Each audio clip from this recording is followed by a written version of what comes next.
VSEPR theory. ठीक है, तो वेस्पर थ्योरी हमारी बेस्ड है arrangement, geometry and shapes of molecule.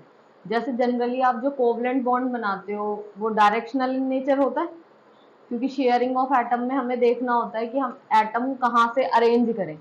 वो इसीलिए क्योंकि आप जब कोई मॉलिक्यूल फॉर्म करते हो तो उसमें सबसे ज्यादा रोल कौन प्ले करता है? Central atom. अब सेंट्रल एटम अपने इलेक्ट्रॉन यूज करके सराउंडिंग एटम को कनेक्ट करता है। अगर आपका सेंट्रल एटम सराउंडिंग एटम को कनेक्ट कर रहा है तो वो अपने वैलेंस इलेक्ट्रॉन यूज करेगा। क्या उसके सारे वैलेंस इलेक्ट्रॉन यूज हो जाते हैं फॉर कंबाइनिंग एटम? जरूरी नहीं है, कभी कभी सारे भी हो जाते हैं, कभी कभी कुछ रह जाते हैं। तो जो रह गए उन्हें हम क्या बोलते हैं? Lone pair. और जो यूज हो गए उन्हें क्या बोलते हैं? Bond pair. तो यहाँ पे आपके पास बॉन्ड पेयर्स भी होते हैं और लोन पेयर्स भी। बॉन्ड पेयर किसकी मदद से बनते हैं? इलेक्ट्रॉन्स की मदद से। और लोन पेयर भी किसकी मदद से बनते हैं? इलेक्ट्रॉन्स की मदद से। तो पेयर ऑफ इलेक्ट्रॉन का मतलब दो इलेक्ट्रॉन एक साथ रहेंगे, चाहे आप बॉन्ड पेयर ले लो या फिर आप लोन पेयर ले लो।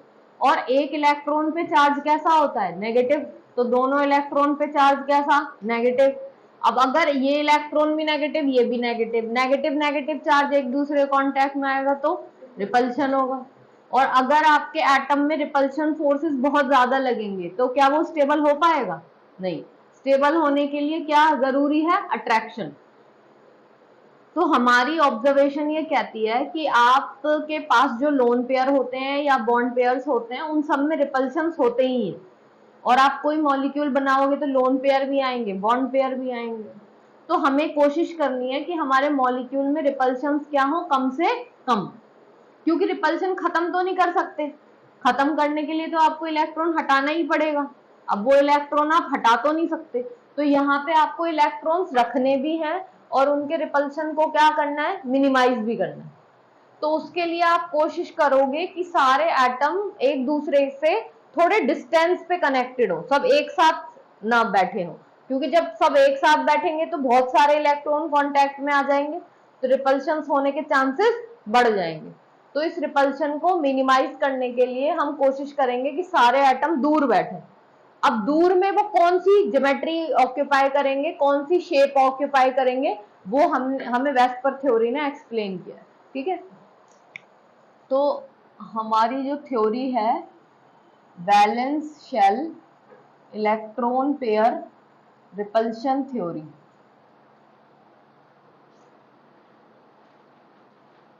जिसे हम शॉर्ट फॉर्म में VSEPR थ्योरी भी बोलते हैं।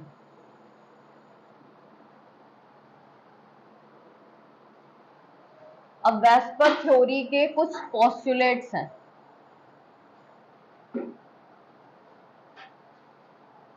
वेस्पर थ्योरी ने हमें कुछ चीजें एक्सप्लेन करी, जिसमें कि जैसे अगर हमसे पूछा जाए what is geometry of molecule, तो ज्योमेट्री का मतलब है डेफिनेट अरेंजमेंट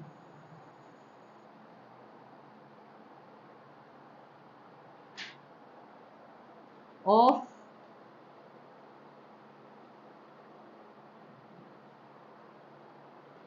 किसी भी मॉलिक्यूल में एटम्स की एक जो पर्टिकुलर अरेंजमेंट आप करोगे उसी को हम क्या बोलते हैं? ज्योमेट्री। और जब आप एक ज्योमेट्री बना लेते हो तो ज्योमेट्री बनाने के बाद जो हम शेप की बात करते हैं, तो शेप बनाने के लिए हमें उन सारे एटम को एक दूसरे से क्या करना होता है? कनेक्ट। तो when all these atom join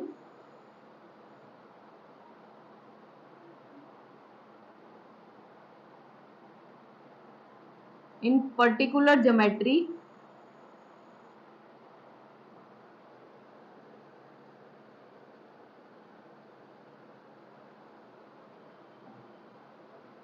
then shape of molecule is obtained.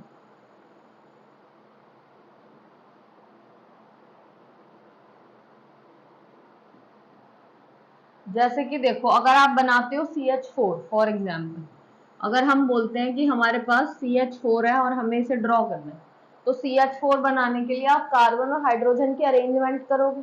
आप जिस पैटर्न में इसका अरेंजमेंट कर रहे हो, जैसे मैंने इस तरह से इसे अरेंज किया, तो दिस इज अरेंजमेंट। अब इसी अरेंजमेंट को हम क्या बोल रहे हैं? ज्योमेट्री। अब आपको इसकी शेप बनानी है, तो शेप बनाने के लिए आप इन एटम्स को कनेक्ट भी तो करोगे। तो इस पॉइंट को उस पॉइंट से कनेक्ट करो, एक बॉन्ड, ये दूसरा, ये तीसरा, ये चौथा, तो ये क्या बन गई? इस मॉलिक्यूल की शेप। क्लियर। अब पोस्टुलेट्स में हमें पोस्टुलेट्स क्या मेंशन किए गए, for formation of molecule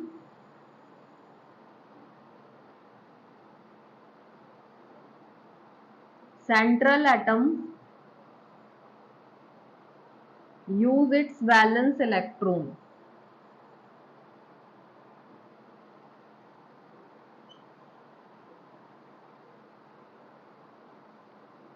generally electron possess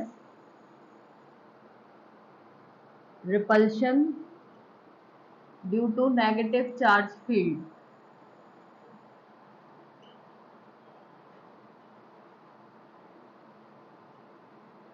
तो यहाँ पे हम बोलते हैं कि अगर आप कोई भी मॉलिक्यूल बनाते हो, for formation of molecule central atom क्या यूज करता है, अपना वैलेंस इलेक्ट्रॉन। जब आप कोई भी मॉलिक्यूल बनाते हो तो सबसे पहले कौन सा एटम ड्रॉ किया जाता है, सेंट्रल एटम। सबसे पहले हम सराउंडिंग तो नहीं बनाते। तो यहाँ पे किसी भी मॉलिक्यूल में सबसे ज्यादा रिस्पॉन्सिबल एटम कौन सा होता है, सेंट्रल एटम। उसी के वैलेंस इलेक्ट्रॉन आप सबसे पहले प्लॉट करते हो। अब चाहे आपके सराउंडिंग एटम के पास कितने भी ज्यादा इलेक्ट्रॉन हो, उससे आपको फर्क नहीं पड़ता। जो भी बॉन्डिंग होगी वो किसके द्वारा की जाएगी, सेंट्रल एटम के थ्रू। तो इसीलिए सेंट्रल एटम पे ही ज्यादा फोकस करना होता है हमें। और यहाँ पे हम बोलते हैं कि हमारा जो मॉलिक्यूल बनता है उसमें सेंट्रल एटम के कौन से इलेक्ट्रॉन न्यूट्रलाइज होते हैं, वैलेंस इलेक्ट्रॉन। एंड जनरली हम बोलते हैं कि कोई से भी इलेक्ट्रॉन हो, बिकॉज इलेक्ट्रॉन एक चार्ज बॉडी है, उसके पास एक नेगेटिव चार्ज फील्ड है। तो अगर एक से ज्यादा इलेक्ट्रॉन्स कांटेक्ट में आए then it will undergoes repulsion. तो इनमें रिपल्शन तो होगा। अब यहाँ पे आपके पास कुछ ऑप्शंस हैं, जैसे कि देखो आपके पास एक लोन पेयर होता है और एक बॉन्ड पेयर होता है। अगर हम रिपल्शन क्राइटेरिया ऑब्जर्व करें तो हमारे पास क्या है, एक लोन पेयर और एक क्या है हमारे पास, बॉन्ड पेयर। अब लोन पेयर और बॉन्ड पेयर ये भी इलेक्ट्रॉन होते हैं, ये भी इलेक्ट्रॉन होते हैं, पर यहाँ पे दो इलेक्ट्रॉन ने मिलके क्या बना लिया होता है, बॉन्ड। और यहाँ पे वही दो इलेक्ट्रॉन क्या रहते हैं, फ्री। तो आपको क्या लगता है ज्यादा रिपल्शन कौन करेंगे, जो लोन पेयर है या जो बॉन्ड पेयर है, लोन पेयर, क्योंकि ये क्या है, फ्री है। भाई रिपल्शन तो इलेक्ट्रॉन कर ही रहा है, वहां भी कर रहा है यहां भी कर रहा है, लेकिन यही है ना कि जैसे अगर इलेक्ट्रॉन्स फ्री हैं तो फ्री है तो वो अपनी मर्जी करेंगे, तो अपनी मर्जी में वो रिपल्शन और ज्यादा करेंगे। यहाँ पे आपने इलेक्ट्रॉन्स को बांधा हुआ है ना बॉन्ड के थ्रू, तो उस केस में वो रिपल्शन थोड़ा कम करेंगे। तो रिपल्शन अगर आप देखते हो तो लोन पेयर हमेशा बॉन्ड पेयर के रेस्पेक्ट में ज्यादा रिपेल करते हैं। अब अगर आप कोई मॉलिक्यूल बनाते हो तो उसमें लोन पेयर्स भी बनते हैं और बॉन्ड पेयर्स भी बनते हैं। अब क्या है कि आप सिर्फ एक लोन पेयर यहां बना के बॉन्ड पेयर किसी दूसरे एरिया में तो नहीं बना सकते। एक ही मॉलिक्यूल में सब कुछ आएगा ना, उसी में लोन पेयर आएगा, उसी में बॉन्ड पेयर आएगा। तो ये सब एक दूसरे कांटेक्ट में होंगे। जैसे कांटेक्ट किस किस का हो सकता है, अगर आप रिपल्शन ऑर्डर देखते हो तो जो हमारा रिपल्शन ऑर्डर है वो क्या है, हो सकता है लोन पेयर के कांटेक्ट में दूसरा कौन आ जाए, लोन पेयर। या फिर हो सकता है लोन पेयर के कांटेक्ट में दूसरा कौन आ जाए, बॉन्ड पेयर। ठीक। या फिर हो सकता है कि बॉन्ड पेयर के कांटेक्ट में दूसरा कौन आ जाए, बॉन्ड पेयर। तीन ऑप्शंस होंगे किसी भी मॉलिक्यूल में। अब इन तीनों ऑप्शंस में सबसे ज्यादा रिपल्शन कहां देखने को मिलेगा, लोन पेयर और लोन पेयर में।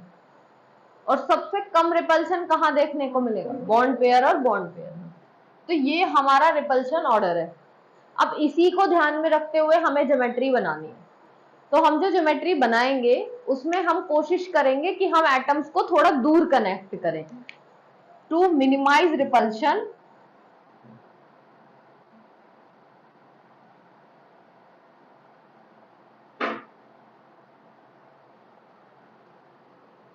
Atoms should be connected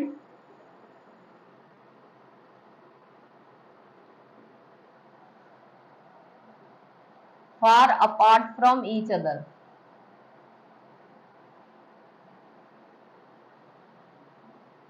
तो रिपल्शन को मिनिमाइज करने के लिए आप क्या करोगे, एटम को दूर दूर कनेक्ट करोगे।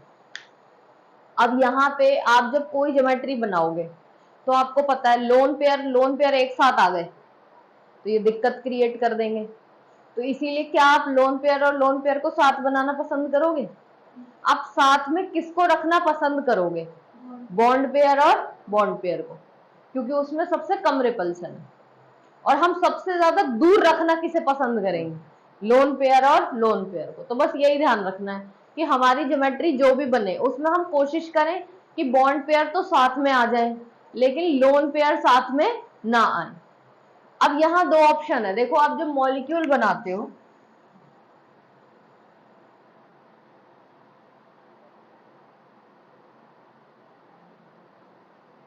तो मॉलिक्यूल की जो ज्योमेट्री बनती है वो दो तरह की ज्योमेट्रीज होती है। एक ज्योमेट्री को हम बोलते हैं रेगुलर और एक को बोलते हैं हम इररेगुलर।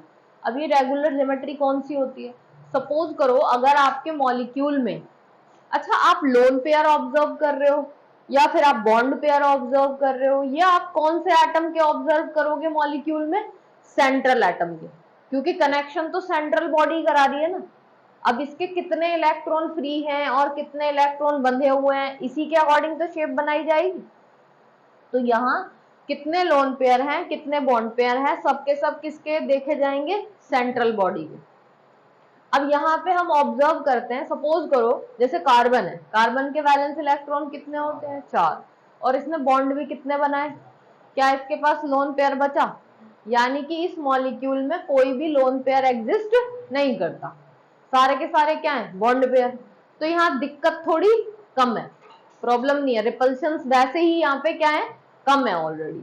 तो यहाँ इस ज्योमेट्री में किसी तरह की कोई डिस्टरबेंस नहीं है।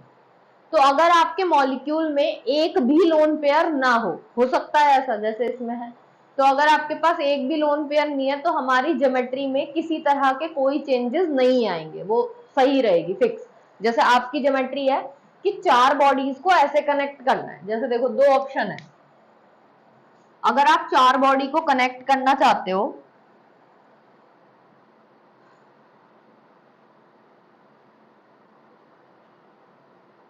जैसे देखो अगर आपको बोला जाए हमारे पास अमोनिया है, अमोनिया में नाइट्रोजन के वैलेंस इलेक्ट्रॉन कितने होते हैं? 5, 5 में से 3 इसने क्या बनाए? बॉन्ड। तो कितने इलेक्ट्रॉन यूज करें? 3। कितने इलेक्ट्रॉन बच गए इसके? इलेक्ट्रॉन में हम बोल रहे हैं एक तो लोन पेयर है और बाकी के 3 क्या है? Bond pair. तो यहां भी तो चार चार चीजें कनेक्शन में है। अब जैसे यहाँ पे चारों के चारों क्या थे? बॉन्ड। उसमें एक बॉन्ड की जगह क्या आ गया? एक लोन पेयर। भाई बॉन्ड भी तो 2 इलेक्ट्रॉन को शो करता है और ये भी कितने इलेक्ट्रॉन को शो कर रहा है? 2 को।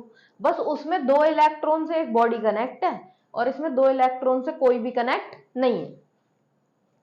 तो अब देखो CH4 में रिपल्शन ज्यादा होगा या अमोनिया में रिपल्शन ज्यादा होगा? अमोनिया में। क्यों? क्योंकि इसमें क्या एग्जिस्ट कर रहा है? Lone pair. तो जैसे ही लोन पेयर आ जाते हैं वैसे ही हमारी ज्योमेट्री क्या होना शुरू हो जाती है? डिस्टर्ब। तो इसीलिए इन ज्योमेट्रीज को बोलते हैं इररेगुलर ज्योमेट्री या फिर डिस्टॉर्टेड ज्योमेट्री। इनके अंदर आप जो अरेंजमेंट करते हो वो अरेंजमेंट थोड़ा डिस्टर्ब हो जाता है रिपल्शन ज्यादा होने की वजह से।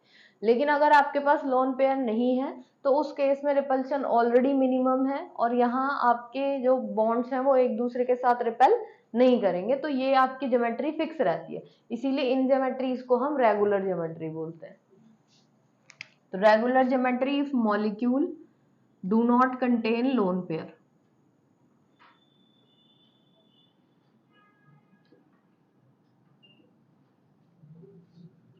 इसी में आती है हमारी इरेगुलर और डिस्टॉर्टेड ज्योमेट्री।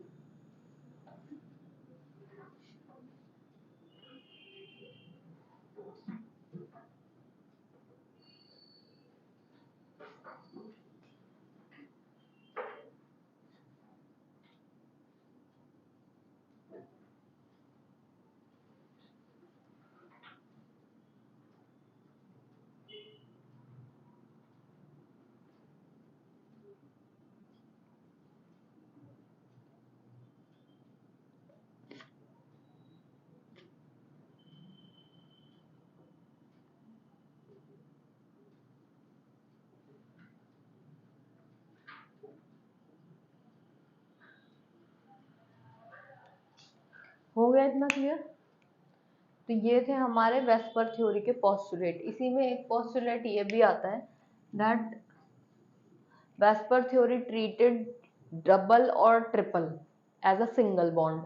यहाँ दो एटम के बीच में चाहे सिंगल बॉन्ड बने, डबल बॉन्ड बने, ट्रिपल बॉन्ड बने, वेस्पर थ्योरी के अकॉर्डिंग सिर्फ वो ये देखता है कि दो एटम एक दूसरे से कनेक्ट होने चाहिए, चाहे वो सिंगल के थ्रू हो, डबल के थ्रू हो या ट्रिपल के थ्रू हो। अगर मान लो यहाँ पे दो एटम के बीच में डबल बॉन्ड भी बनता, तब भी एटम तो चार ही कनेक्ट हो रहे हैं, तो वो चारों को ऐसे ही कनेक्ट करेगा, चाहे इनमें से किसी भी एटम के साथ डबल बॉन्ड बने या फिर ट्रिपल बॉन्ड बने। तो डबल, ट्रिपल और सिंगल में यहाँ कोई डिफरेंस नहीं है, हर बॉन्ड को सिंगल बॉन्ड की तरह ट्रीट किया गया है।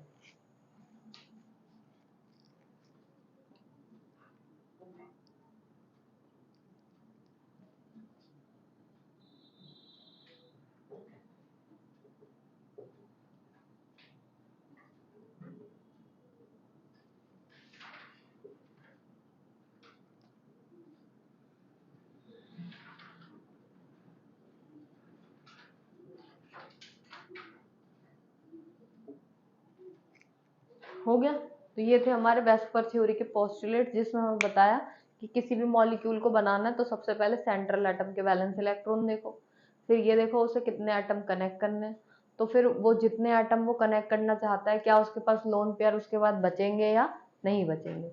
अगर सारे के सारे बॉन्ड पेयर हुए तो रिपल्शन ऑलरेडी कम होगा और वो ज्योमेट्री रेगुलर रहेगी।